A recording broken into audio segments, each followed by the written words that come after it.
Associate sponsor UltraTech cement. Sir, आज शिवसेनेचा वर्धापन दिन आहे। एकाच दिवशी दोन ठिकाणी पुन्हा एकदा वर्धापन दिन पाहायला मिळत आहे। काय एकंदरीत शिवसेनेपुढे दिसतं? हा शिवसेनेचा वर्धापन दिन आहे आणि तो उभाटाचा आहे। शिवसेना ही शेवटी शिवसेना आहे आणि ती बाळासाहेबांची शिवसेना आहे। त्याच्यामुळे कुठलाही तऱ्हेचा संघर्ष न होता आम्ही आमचे सगळे कार्यक्रम वेगळे साजरे करत असतो। निवडणुकीमध्ये आम्ही निर्विवादपणे सिद्ध केलेलं आहे की बाळासाहेबांचा विचार हीच खरी शिवसेना आहे आणि महाराष्ट्रामध्ये त्यांच्यापेक्षा अधिकची मतं ही आम्हाला मिळालेली आहेत आणि त्याच्यामुळे याच्यापुढे हा प्रश्न उपस्थित होऊ नये अशीच अपेक्षा आहे। सर्व शिवसैनिक अतिशय उत्साहामध्ये आहेत। ते वाजत गाजत वरळीला डोममध्ये येतील आणि अतिशय उत्साहाने आणि बाळासाहेबांच्या विचारांच्या साक्षीने हा कार्यक्रम साजरा होईल। महाविकास आघाडी आपला जाहीरनामा घेऊन येत आहे विधानसभेसाठी। महायुतीचं काय एकंदरीत पवित्र असेल? महायुतीचं कामच हाच आमचा जाहीरनामा आहे असं मी स्वतः समजतो। किती कामं झालेली आहेत, किती निर्णय झालेले आहेत। आता सुद्धा मी सह्याद्रीला आलो होतो। उपमुख्यमंत्री महोदयांनी एक मीटिंग बोलवलेली होती आणि त्याच्यामध्ये 261 जे अंध शिक्षक आहेत त्यांना कायम करण्याच्या संदर्भातला तो विषय होता।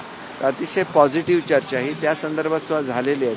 शेवटी आमचं नेहमी अपंगांच्या बाबतीतला हा विषय होता आणि त्याच्यामुळे एक सकारात्मक दृष्टिकोन ह्या सरकारचा आहे।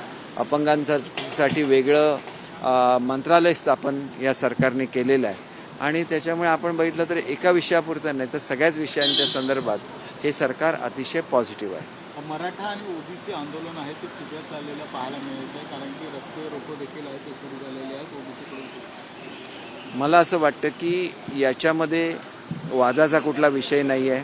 मराठा समाजाला जे आंदोलन दिलेलं आहे, ओबीसीच्या आरक्षणाला कुठलाही धक्का न लावता हे आरक्षण दिलेलं आहे आणि त्याच्यामुळे हा विषय जो आहे हा सर्वांनी सामोपचाराने घ्यावा अशी नम्र विनंती। छगन भुजबळ हे उद्धव ठाकरे यांच्या संपर्कात आहे असं कळतंय। संजय राऊतांची भेट घेतली असं देखील कळतंय।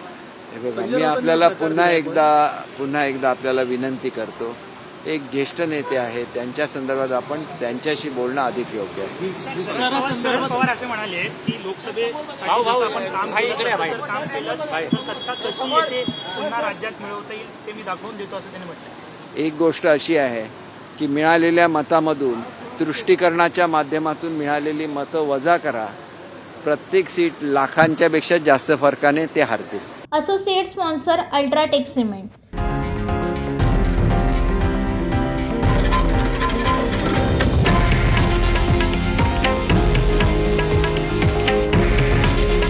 हे आहे देशातील नंबर 1 न्यूज नेटवर्क आणि आपण पाहत आहात TV9 मराठी। काळजी तुमची, हित महाराष्ट्राचं।